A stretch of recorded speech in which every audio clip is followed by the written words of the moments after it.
Let's mic, history को जानो।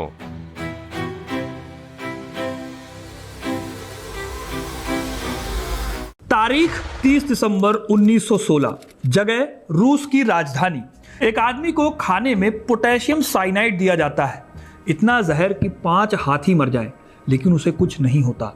उसे सीने में गोली मारी जाती है, वो फिर भी खड़ा हो जाता है।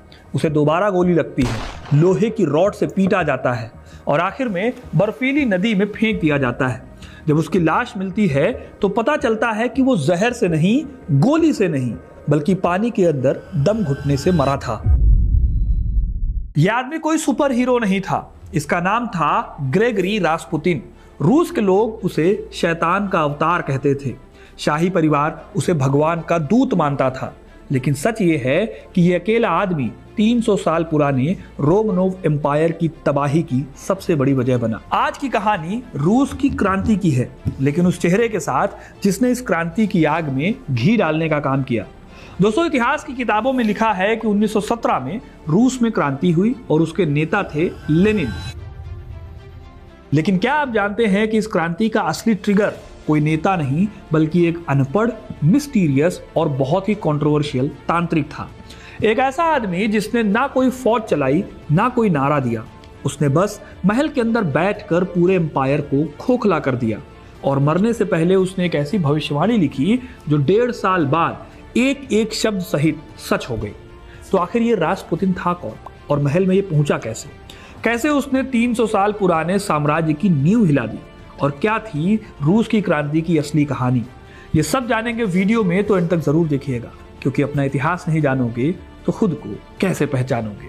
रूस का जार शासन ऐसा साम्राज्य था जहां शासक खुद को ईश्वर का सीधा प्रतिनिधि मानता था। सदियों से रूसी जनता और किसानों के दिमाग में ये बात गहराई तक बिठा दी गई थी कि उनका जार धरती पर साक्षात भगवान की आवाज है, वो कभी गलत नहीं हो सकता।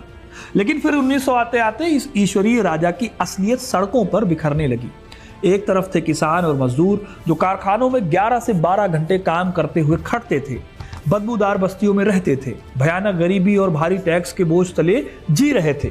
और दूसरी तरफ थी रोमनोव परिवार की दुनिया, जहां गरीबी ने कभी दरवाजा भी नहीं खटखटाया था। 1903 में जब देश में असंतोष चरम पर था, तब सेंट पीटर्सबर्ग के विंटर पैलेस में एक बहुत ही भव्य जश्न हो रहा था, मानो देश में कोई समस्या रही नहीं गई।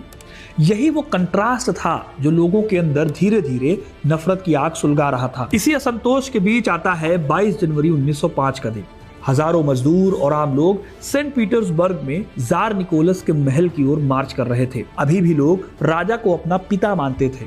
वो उम्मीद लेकर आए थे कि राजा उनकी बात सुनेगा, लेकिन जैसे ही भीड़ विंटर पैलेस के पास पहुंची तो सेना ने गोलियां चला दी। सैकड़ों लोग मारे गए, हजारों लोग घायल हुए। इस एक इंसिडेंट ने जो कर दिया वो किसी क्रांतिकारी भाषण से नहीं हो सकता था। जनता के मन से हमेशा के लिए दयालु जार की इमेज मिट गई। अब लोगों को साफ समझ में आ रहा था कि जार उनका कोई रक्षक नहीं है, बल्कि उनका असली दुश्मन है। इसके बाद पूरे रूस में हड़तालें हुई, किसान विद्रोह करने लगे और यहाँ तक कि युद्धपोत पोटेमकिन पर भी नौसैनिकों ने बगावत कर दी। मजबूरन जार ने अक्टूबर घोषणा पत्र जारी किया और संसद बनाने का वादा किया। लेकिन जब ये नई संसद यानी कि ड्यूमा ने किसानों के लिए जमीन और मजदूरों के हकों की बात उठाई, तो जार निकोलस ने अपनी वीटो पावर से उसे बार बार भंग कर दिया। रूस की जनता जल्दी ही समझ गई कि ये ड्यूमा बस एक नाटक है। असली ताकत आज भी विंटर पैलेस की 4 दीवारी में कैद है। और तब जनता ने गौर से देखना शुरू किया कि उस पैलेस के अंदर आखिर हो क्या रहा है। और तब लोगों को पता चला रास्पुतिन के बारे में, जो इस पूरी कहानी का सबसे ड्रामाई कैरेक्टर है। रास्पुतिन एक रूसी किसान था जो खुद को तीर्थयात्री कहता था। दावा करता था कि उसके पास हर बीमारी का इलाज है, और यही दावा उसे रूस के शाही महल के अंदर ले गया। जार निकोलस और महारानी अलेक्जेंड्रा का इकलौता बेटा था एलेक्सी, साम्राज्य का अकेला वारिस। लेकिन एलेक्सी को हीमोफीलिया नाम की एक ऐसी बीमारी थी जिसमें छोटी सी खरोंच से भी खून बहना रुकता नहीं है। ये बीमारी महलों में छिपा कर रखी गई थी। उसकी माँ की ये बेबसी थी, दुनिया के सबसे शक्तिशाली साम्राज्य की महारानी, जो अपने बेटे को बचाने के लिए कुछ नहीं कर पा रही थी। इसी बेबसी का फायदा उठाया रास्पुतिन ने। उसने रानी को यकीन दिला दिया कि दुनिया का कोई डॉक्टर नहीं, केवल उसकी रहस्यमयी प्रार्थनाओं से ही एलेक्सी को जिंदा रखा जा सकता है। धीरे धीरे रासपुतिन महल की राजनीति में इस कदर घुस गया कि वो नीतियों को भी और मंत्रियों की नियुक्तियां तक तय करने लगा। 1910 का दशक आते आते रूस की सड़कों पर, बाजारों में और यहाँ तक कि सेना के तंबुओं में ऐसे पर्चे बंटने लगे जो इस ईश्वरीय सत्ता का सरेआम मजाक उड़ा रहे थे। अफवाहें फैलाई गई थी कि देश को अब भगवान का कोई प्रतिनिधि नहीं चला रहा था। अफवाहें थी कि महल के अंदर बैठा एक पागल और रहस्यमयी तांत्रिक रानी को कंट्रोल कर रहा था। पर्चों में लिखा होता था कि रानी अपने इशारों पर राजा को नचा रही है। अब आम जनता और भूखे किसानों को लगने लगा कि सत्ता के शिखर पर कोई ईश्वरीय शक्ति नहीं बल्कि एक कठपुतली बैठी है। तो राजशाही का वो ईश्वरीय भ्रम हमेशा के लिए चकनाचूर हो गया। इन सबके बीच रासपुतिन और महारानी के बीच के रिश्तों की अफवाहें भी आग में घी का काम कर रही थी। लोगों के बीच राजा का भरोसा तब और टूट गया जब 1914 में पहला वर्ल्ड वॉर शुरू हुआ। सबको पता था कि रूस इस जंग के लिए तैयार नहीं है। कागजों पर रूस दुनिया की सबसे बड़ी फौजों में से एक थी, लाखों सैनिकों की एक बहुत बड़ी दीवार, लेकिन जमीनी हकीकत बहुत डरावनी थी। साम्राज्य का इंफ्रास्ट्रक्चर बिल्कुल भी तैयार नहीं था। ट्रेनें रास्तों में ही खराब हो जाती थी और जो सप्लाई सैनिकों तक पहुंचनी चाहिए थी वो स्टेशनों पर सड़ रही होती थी। रशियन फैक्ट्रीज में इतनी कैपेबिलिटी ही नहीं थी कि वो वर्ल्ड वॉर के लेवल पर लड़ रहे लाखों सैनिकों के लिए हथियार और गोलियां बना सके। इसी तबाही के बीच 1915 में जार निकोलस ने एक ऐसा पॉलिटिकल डिसीजन लिया जो उनके और उनके पूरी फैमिली के लिए घातक साबित हुआ। उन्होंने अपने अनुभवी मिलिट्री कमांडर को हटा दिया और खुद सेना की कमान अपने हाथों में ले ली और ये मोर्चे पर चले गए रूस को छोड़कर। अब निकोलस को लगा था कि इससे सेना का मनोबल बढ़ेगा, लेकिन ये उनकी सबसे बड़ी भूल थी। उनके जाने के बाद जो वैक्यूम खड़ा हुआ उसने रासपुतिन को जैसे फ्री हैंड दे दिया। सत्ता के नशे में चूर रासपुतिन ने पूरी सरकार और जस्टिस सिस्टम को एक मजाक बना दिया। महारानी अलेक्जेंड्रा सत्ता चला रही थी और अलेक्जेंड्रा के फैसले सीधे तौर पर रासपुतिन तय कर रहा था। उसने मिनिस्टीरियल लीप फ्रॉग का एक ऐसा खतरनाक खेल शुरू किया जहां मंत्रियों की काबिलियत या उनकी देशभक्ति नहीं बल्कि रासपुतिन के प्रति उनकी वफादारी मायने रखती थी। कुछ महीनों के अंदर ही कई प्रधानमंत्री, गृह मंत्री और यहाँ तक कि युद्ध मंत्री बदल दिए गए। जो भी रासपुतिन के सामने सिर नहीं झुकाता था उसे रातों रात हटा दिया जाता। एक तरफ जंग में बिना जूतों के सैनिक बर्फ में लड़ाई लड़ रहे थे, वहीं दूसरी तरफ राजधानी में रासपुतिन का रुतबा चरम पर था। वो सरेआम शराब खानों और पार्टियों में अपनी ताकत का दिखावा करता और दावा करता कि पूरा राज परिवार उसकी मुट्ठी में है। इन अफवाहों को सुनकर मोर्चे पर लड़ रहे भूखे सैनिकों और शहरों में राशन की लाइनों में खड़ी औरतों तक पहुंचती तो उनका खून खौल उठता। लोगों को यह एहसास होने लगा था कि वो एक ऐसे भ्रष्ट और सड़े हुए सिस्टम के लिए अपनी और अपने बच्चों की जान दे रहे हैं जिसे एक बाहरी, नाकाबिल और कैरेक्टरलेस शख्स चला रहा है। इसी भयंकर कंट्रास्ट ने राजशाही के लिए बची खुची इज्जत को नफरत और बदले की आग में बदल दिया। राजशाही में कुछ वफादार दरबारी और रसूखदार थे जिनको पूरी तरह से समझ आ गया था कि अगर रासपुतिन को नहीं हटाया गया तो पूरा साम्राज्य उसके साथ ही डूब जाएगा। इसकी भनक रासपुतिन तक भी पहुंच चुकी थी और तब उसने एक चिट्ठी लिखी। रूस की महारानी को लिखी इस चिट्ठी में रूस की महारानी को एक शाप दिया गया। लिखा था, मुझे गहराई से एहसास हो रहा है कि 1 जनवरी का सूरज देखने से पहले मेरी हत्या कर दी जाएगी। अगर मुझे आम किसानों ने मारा तो आप और आपका परिवार सदियों तक रूस पर राज करता रहेगा, लेकिन अगर मेरी हत्या आपके दरबारियों, रसूखदारों और राजघराने के लोगों ने की तो याद रखना आपका कोई भी बच्चा 2 साल से ज्यादा जिंदा नहीं बचेगा और पूरा रूस खून के समंदर में डूब जाएगा। राज परिवार में जो रासपुतिन के दुश्मन थे उन्होंने जो सोचा वो कर दिखाया। दिसंबर 1916 की एक सर्द रात को राजशाही को बचाने के नाम पर प्रिंस फेलिक्स यूसुपोव और कुछ दूसरे शाही रिश्तेदारों ने रासपुतिन की हत्या कर दी। यह हत्या बहुत मुश्किलों में हुई। रासपुतिन को जहर दिया गया, गोली मारी गई, लेकिन फिर भी उसे कुछ नहीं हुआ। उसके बाद उसे जब बांधकर बर्फीली नेवा नदी की दरारों में फेंका गया तब पानी में डूबने से उसकी मौत हुई।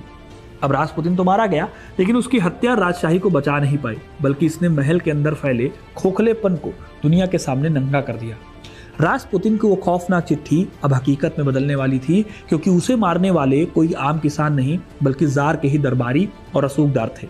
सिर्फ 1.5 साल बाद 16 जुलाई 1918 की सर्द और मनहूस रात को साइबेरिया के येकातेरिनबर्ग शहर में रासपुतिन की भविष्यवाणी सच साबित होने वाली थी।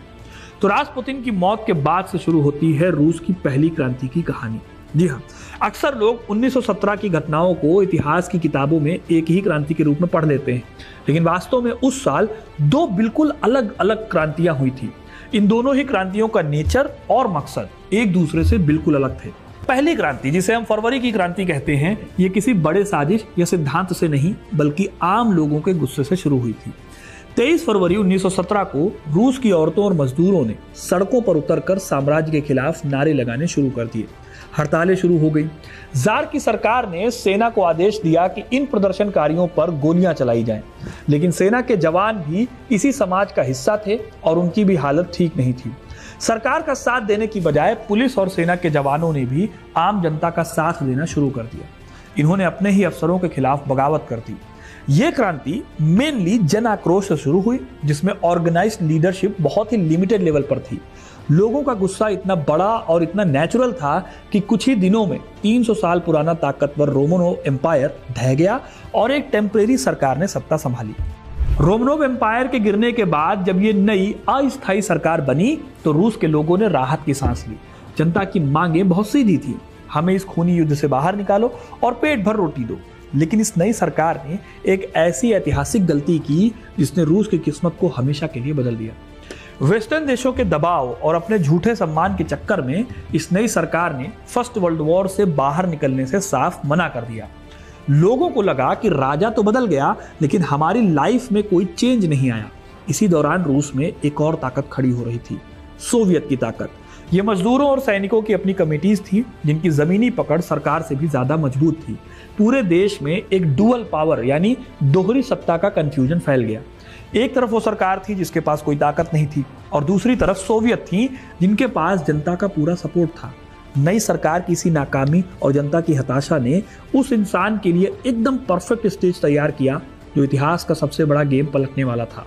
ये दुनिया के इतिहास में एक बहुत ही संगठित और रणनीतिक तख्तापलट का उदाहरण था। ये इंसान कोई और नहीं बल्कि व्लादिमीर लेनिन थे। लेकिन लेनिन इस समय रूस में मौजूद नहीं थे, वो निर्वासन में स्विट्जरलैंड में रह रहे थे। 1895 में उन्होंने सेंट पीटर्सबर्ग में एक ग्रुप बनाया था जो कि अवैध डिक्लेयर कर दिया गया था। इस ग्रुप का नाम था श्रमिक वर्ग की मुक्ति के लिए संघर्ष संघ। इस संगठन के माध्यम से वो मजदूरों को संगठित कर रहे थे और जार शाही के खिलाफ पर्चे बांट रहे थे। इस चीज को सरकार ने राजद्रोह माना। पहले उन्हें गिरफ्तार किया गया और फिर साइबेरिया भेज दिया गया। बाद में वो विदेश चले गए। स्विट्जरलैंड में रहते हुए भी लेनिन की नजर रूस में हो रहे बदलावों पर थी। उन्हें पता था कि अभी जो सरकार बनी है वो कमजोर है, जंग में फंसी हुई है और यही वो मौका है जब क्रांति की जा सकती है। लेकिन उनके इस प्लान के सामने दिक्कत थी कि जंग में फंसे यूरोप से बाहर कैसे निकला जाए। जर्मनी ने उन्हें सील ट्रेन के जरिए रूस पहुंचने में मदद की क्योंकि उन्हें उम्मीद थी कि इससे रूस शायद युद्ध से बाहर हो जाएगा। कुछ इतिहासकार मानते हैं कि जर्मनी ने बोल्शेविकों को अप्रत्यक्ष मदद दी, लेकिन इस पर आज भी मतभेद है। सवाल है कि क्या लेनिन ने अपने आदर्शों से समझौता किया था?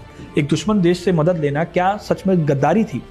हो सकता है आप में से कई लोग इस बात को ना माने, लेकिन लेनिन के हिसाब से, मतलब जो लेनिन का पॉइंट ऑफ व्यू था वो ये था कि सत्ता हासिल करना और ग्लोबल कम्युनिस्ट क्रांति लाने का मकसद इतना बड़ा है कि इसके लिए उन्होंने इस कदम को पूरी तरह से जायज माना, यानी कि जर्मनी से हेल्प लेने की मदद को जायज माना।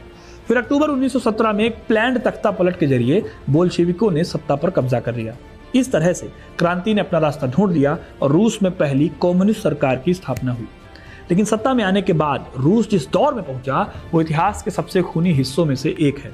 बोल्शेविकों के सत्ता में आने के बाद रशिया में सिविल वॉर छिड़ गई। रेड आर्मी और व्हाइट आर्मी के बीच एक ऐसा गृहयुद्ध शुरू हुआ जिसमें बड़े पैमाने पर हिंसा और कत्लेआम हुआ।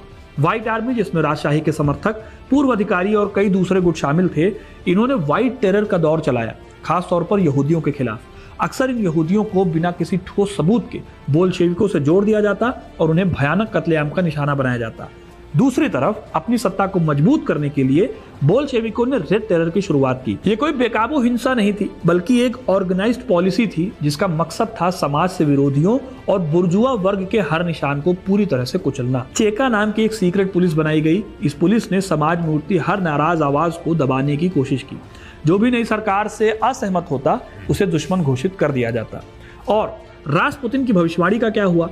16 जुलाई 1918 की रात निकोलस द्वितीय और उनके पूरे परिवार को एक कमरे में ले जाकर गोली मार दी गई। ये कोई कानूनी सजा नहीं थी बल्कि सत्ता को सेफ रखने के लिए लिया गया एक क्रूर फैसला था। बोल्शेविकों का मकसद साफ था, राजशाही का कोई भी प्रतीक जिंदा नहीं बचना चाहिए। लेकिन बोल्शेविकों की यह वैचारिक सख्ती और निर्ममता सिर्फ राजशाही या अमीरों तक लिमिटेड नहीं रही। जब सत्ता पर पकड़ कमजोर होने का डर पैदा होता है तो क्रांतियां किस तरह से अपने ही सबसे वफादार लोगों से टकराती हैं, इसका सबसे बड़ा सबूत है 1921 का क्रोनस्टार्ट विद्रोह। क्रोनस्टार्ट के 9 सैनिक वो लोग थे जिन्हें ट्रॉटस्की ने खुद कभी क्रांति का गौरव कहा था। इन लोगों ने 1917 में लेनिन की सत्ता लाने में बहुत इंपॉर्टेंट रोल निभाया था, लेकिन 1921 आते आते जब उन्होंने देखा कि बोल्शेविक सरकार की नीतियां आम लोगों और मजदूरों पर भारी पड़ रही हैं, देश में अकाल जैसे हालात हैं, तो उन्होंने अपनी ही सरकार के खिलाफ बगावत कर दी। उनकी मांगें थी आज़ादी, इक्वल राइट्स और मजदूरों के लिए बेहतर हालात। ये तानाशाही के खिलाफ थे, लेकिन सोवियत लीडरशिप को ये नाराजगी बिल्कुल बर्दाश्त नहीं थी। एक सर्वहारा राज्य में सर्वहारा वर्ग का ही विद्रोह उनके वैचारिक ढांचे के लिए एक बड़ा खतरा था। लेनिन और ट्रॉटस्की ने उसी लाल सेना को आदेश दिया और अपने ही उन पूर्व समर्थक क्रांतिकारी सैनिकों के विद्रोह को बड़े सैन्य बल का उपयोग करके दबा दिया। इसके बाद लेनिन ने नई आर्थिक नीति लागू की, जिसमें कुछ हद तक प्राइवेट ट्रेड को अनुमति दी गई। सत्ता बचाने के लिए सिद्धांत भी बदले जा सकते थे और अपनों का खून भी बहाया जा सकता था। दोस्तों, रूस की क्रांति सिर्फ एक सत्ता का परिवर्तन नहीं था, ये एक चेतावनी भी थी। जब सत्ता और विचारधारा का टकराव होता है तो अक्सर सबसे ज्यादा कीमत आम लोग चुकाते हैं। ये कहानी हमें सिर्फ हिस्ट्री नहीं बताती, बल्कि एक सवाल भी छोड़ती है। क्या हर क्रांति सच में आज़ादी लाती है या सिर्फ एक नई सत्ता को जन्म देती है? आपको क्या लगता है? कमेंट करके जरूर बताइए। वीडियो को लाइक और शेयर करना ना भूलें और ऐसी इंटरेस्टिंग कहानियों के लिए, इतिहास से जुड़े रहने के लिए हिस्ट्री कनेक्ट को सब्सक्राइब जरूर करें। धन्यवाद।